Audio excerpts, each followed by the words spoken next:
Hello and welcome into another edition of State of the Sun Devils alongside Jesse Morrison and Damon Allred. I'm Jeremy Schnell. We are here in Payson at Camp Tanazona. Tanazona. Did a good job right. there, Jeremy. Let's go. Way to Let's go. I didn't even ask before.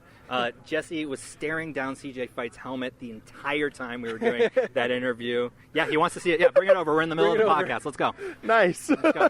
He loves helmets. It's like his He's thing. a big fan There of it Guardian is. caps, Do you follow you like the Guardian cap? Helmet Stalker? It's on Instagram, and they post all about like helmets and stuff.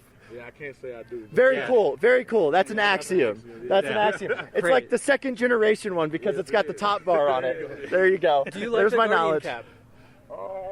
I'd say the Guardian cap, it feels better, but then once you have to take it off in game. Once you get that first hit, it throws you off a little bit, but then you get back into it. There you go. Because he's a football guy. He knows Yeah. he's football. Yeah. Thanks, CJ. I think Appreciate it. Jesse just lived out one of his childhood dreams That was by great. looking at That was college great. football helmet. So that was awesome. yeah, so that's pretty cool. By the way, I own the helmet that's usually on our podcast. Why did you have to say that? Super proud of that, aren't you? Yeah, you got to throw that off anyway. So yeah, we're here in Payson. It's gorgeous, guys. Like, just look at this backdrop we're looking at. I tell you what, 90 degrees has never felt so good. Oh my! And the wind and in the shaded spots. There it's was some clouds perfect. today. Yeah, It was lovely. But enough about the weather. We watched some football today. Some live football. Yeah, it was hits. CJ, who just joined us, had a great play down within the 5-yard line that helped the defense make a stand. Only 20 points scored between each of the teams in this game. Yep. And it was obviously a great time because it was all the fans. I'm going to get your guys' reaction to the fans toward the end of this podcast, but it looked like not just a glorified scrimmage, but like something that ASU football has been waiting for like a long time. Yeah, well, let's just get into the fans now. Why don't we? Yeah. Bigger crowd than last year for sure. You know, it kind of As it should be, coming off a for 3-win sure. season versus a playoff season. It felt like a bunch of fans, you know, really here to see this and, you know, see what this has become. And they were here early. Like, the crowd there were some people that trickled in late, but there was a lot of people that were here, you know, super early. And that's, you know, you've got to get here super early because of We were traffic. here at like 7:15, 7:30ish. Yeah, and there were already fans here. It so was packed. That was awesome People to in the see. trees, everything. And for context, the practice started around 9. So Yeah. we got here around 7:15, 7:30, and I mean, it was packed. It was tough to walk in because we were walking in with so many people, and you know, concession stands looked like they, you know, were selling out, and there was obviously a merch stand as well. So It's really that a was great cool. event for the whole Sun Devil community. And just the way, I don't know, like, what goes into this, but, like, in terms of logistics and the whole athletic department that put this together, like, props to them because, like, it takes a lot to get this put together. This has been, you know, this has always been a cool event for Arizona State fans, but I think this can become a cool event nationally that, you know, people that are big college football fans can come around. We saw some videos going viral over the Yeah. week of, you know, like, people not knowing that this was actually a thing. Yeah, so I think it could grow to, like, being like a staple of Arizona State. Like, you look at, you know, maybe like a Wisconsin, they have jump around. That's their big tradition. This maybe could become something that, like, is a nationally known tradition for Arizona State. But enough about the camp and overall that stuff. Let's get into the football. Look at the segue master over here. Yeah, I mean, I love that. You mentioned the 20 points scored in the game, or in the scrimmage. What stood out to you? Tell me. So the 2 touchdowns, first and foremost. One of them was AJ Ia, true freshman tight end, 6'6", 260. Freshman. True freshman. At that frame, He does not look like a freshman. he in does college. not at all. Yes. And he just plucked a ball right out of the air and made a defender miss and then coasted into the end zone. And, I mean, whole teammates mobbing him and everything. And it's just a great experience for, like, a true freshman to have that moment at his first Camp T. I think that that's really cool. And for someone else to score a touchdown at their first Camp T as well, Jaron Hamilton ended the day with a touchdown catch right after he made a big downfield catch from Levitt. And, my goodness, Jaron Hamilton and Sam Levitt, that connection was really rocking today. Which is something we heard from Kenny Dillingham because Tyson didn't participate today. They're just holding him back. Tyson, Malik McClain, Shimon Mateer, a couple minor injuries. They get a lot of workload at this time of year. So, Yep. you know, gearing up for the season, it's all right to sit them out. They were working on the side a little bit, stuff like that. But for Jaron Hamilton to get that chemistry going with Sam Levitt, especially on that final drive, that's going to be good for the season because Levitt can see that he can trust other people other than Shaman, other than Malik, and other than Tyson. Yeah, you've got to have more receivers than just Jordan Tyson catch the ball this year. And I think that, from coming out to these practices today and last Saturday, I think I saw Jalen Moss flash last week, and today I saw Jaron Hamilton flash. And, every year I feel like this happens at a lot of different football camps, NFL, college, whatever, where, there's somebody that gets a bunch of hype in camp, and then, they have an okay year, or they don't have that good of a year at all. And so, I had my doubts when everybody was talking Jaron Hamilton up, but man, do I have to tell you, that catch that he made on the sideline today, going down the sideline, he was interfered with, still came down with the ball. He is super fast. They don't call him Turbo for nothing. Yeah, I think he's going to have a really good year for this team. He went to Alabama last year too. Would you look at that? So yeah, I saw some things that gave me some signs. Maybe I'm falling into the whole trap of he flashed in camp, but I'll tell you, the defense flashing in camp matters too. Though. Yeah, the defense dominated today, except for that drive. Yeah. and the Ia drive, but that drive was super impressive, and it was spurred by him.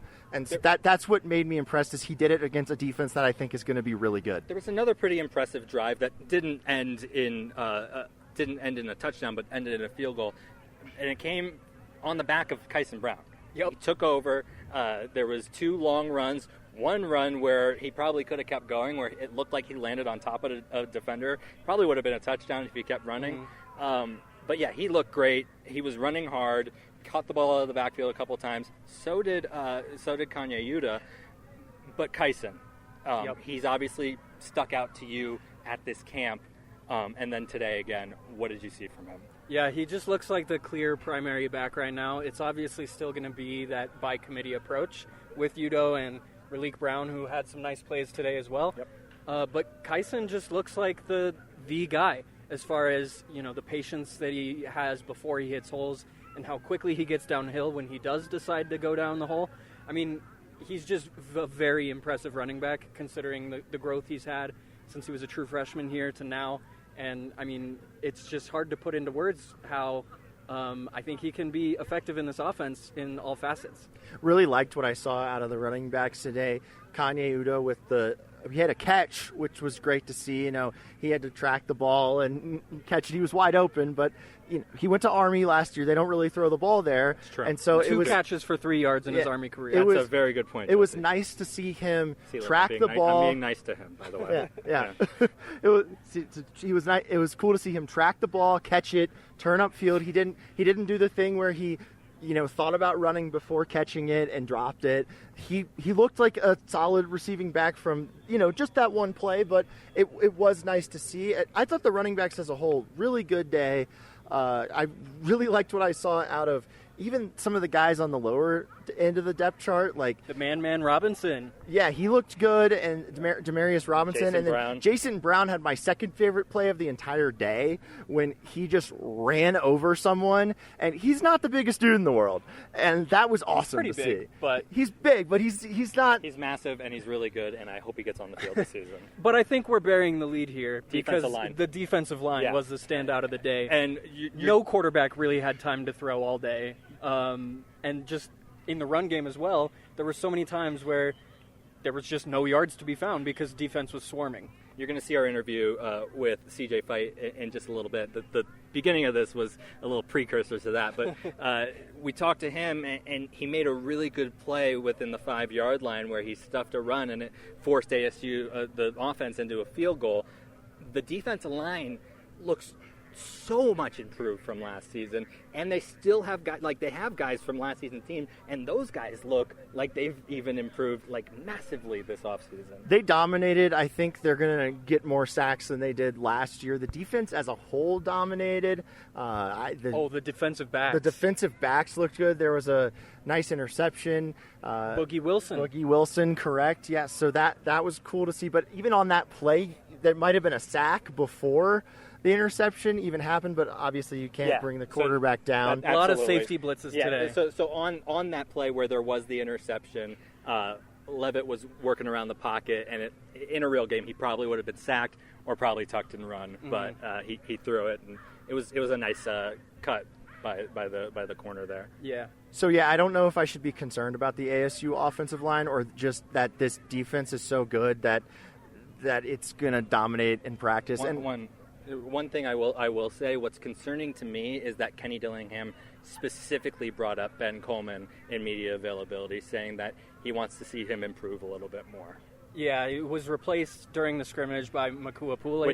If you don't know, he's trying out center this season. He's probably going to be the starting center come NAU game. Yeah, never has taken a collegiate snap at center, though, so it's definitely been an adjustment for him. And Been an for adjustment. Sam. Yeah, good job. But Makua Pule came in, and it appeared like the snaps were better from that point. Kenny really was emphasizing specific ball placement as a shotgun team, and it not being something that a lot of people think about. You know, a lot of people, it's just, okay, you fumble the ball or you don't at a snap, and that decides whether it's good or not, but there's so much more that goes into it. And, you know, I really think that just playing against this defense is going to set ASU up well because, I mean, you look at their schedule, there probably aren't going to be more than one or two defenses, if that are definitively better than the ASU defense. And so just what they see on a daily basis is going to help so much from that standpoint. Which is good, and it's different because we're used to ASU's defense giving up a lot of big plays. Beginning of the Peach Bowl, obviously the punt return was a special teams thing, but you also had the blown play, and obviously playing the first overtime on 4th and 17. 13. 13. So, coverage. I mean, we're used to ASU's defense giving up the big play. This season, I want them to try and eliminate that. Yeah, it'll happen every now and then. I mean, they're not going to be perfect. Like that's the thing. ASU, even if they go undefeated this year, they're going to make some mistakes. But what we're seeing is record predictions coming in a couple of weeks. Yeah, record predictions are coming in a couple of weeks. But yeah, what we're seeing is mostly positive. I would say mostly positive. Yeah. Anything else that you noticed today, Damon? Anything that other than the offensive line that not concerned, but needs to get a little bit better? No, I think we covered all the bases pretty much for the most part. I mean, the injuries, We saw Jesus Gomez kick a couple times. We saw Kiefer kick a little bit today as well. Both made their field goals, so that's good. Yeah, I mean, I had some Sam concerns a little bit early, but then he capped off the scrimmage with that really good drive, so I think he looks fine. Yeah. I think he looks fine. Again, I'm a little bit concerned if Sam goes down because Jeff Sims did not have a very good day. He had one really good pass. But what playoff team is still in good shape if their quarterback goes down? That's true. So yeah, I'm not too. I hope Sam can figure out how to slide this year. So now we've talked enough about the scrimmage. We've talked enough about what this atmosphere was like. Let's get it from a first-hand account. CJ Fite joined us on State of the Sun Devils. Take a listen.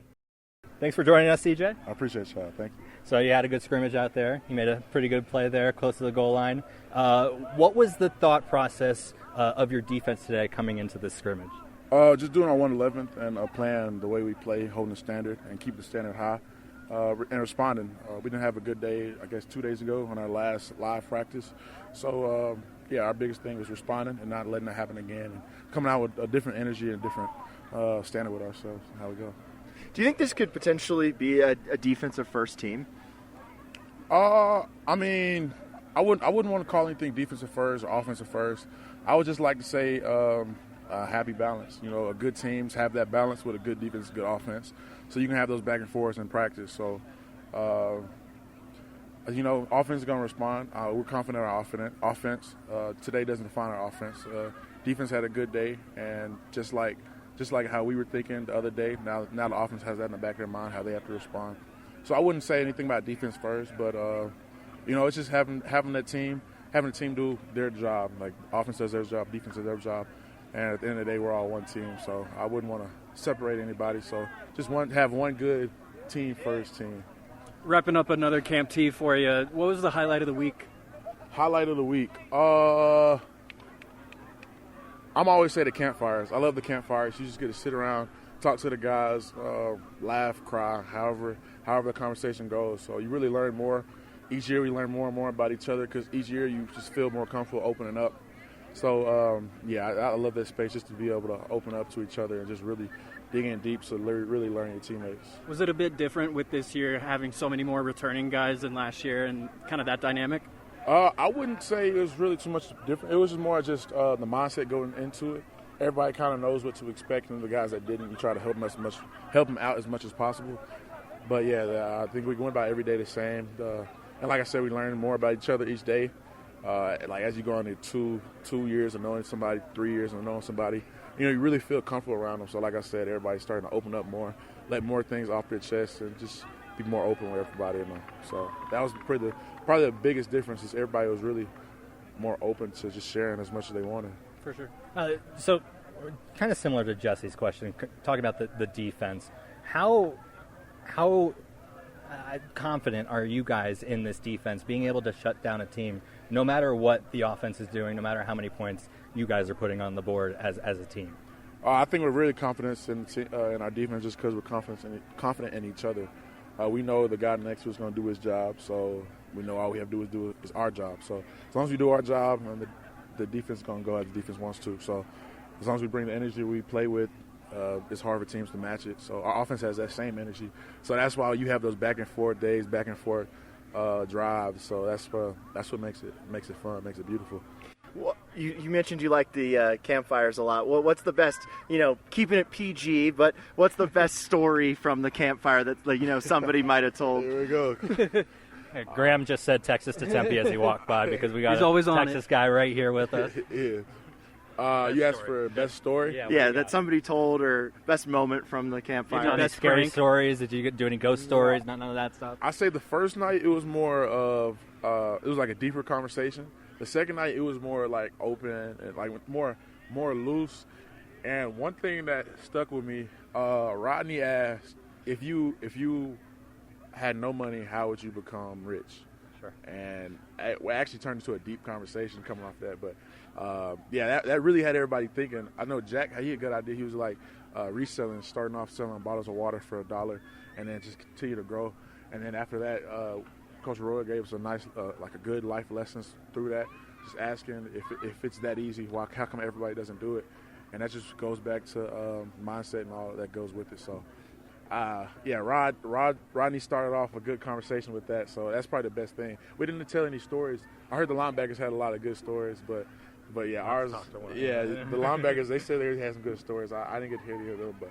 Well, CJ, thank you so much for joining us. We know you got to get back. Best of luck this season, man. Appreciate y'all. Thank you. Thanks, CJ. That's going to do it for this edition of State of the Sun Devils. Thank you so much for listening and watching. You can find us on all forms of social media. At AZ Sports Devils is where you can find us. You can find all of Damon's articles on the Arizona Sports app and ArizonaSports.com. Thank you so much for listening. For Jesse Morrison, Damon Allred, I'm Jeremy Schnell. Talk to you soon. We have threads.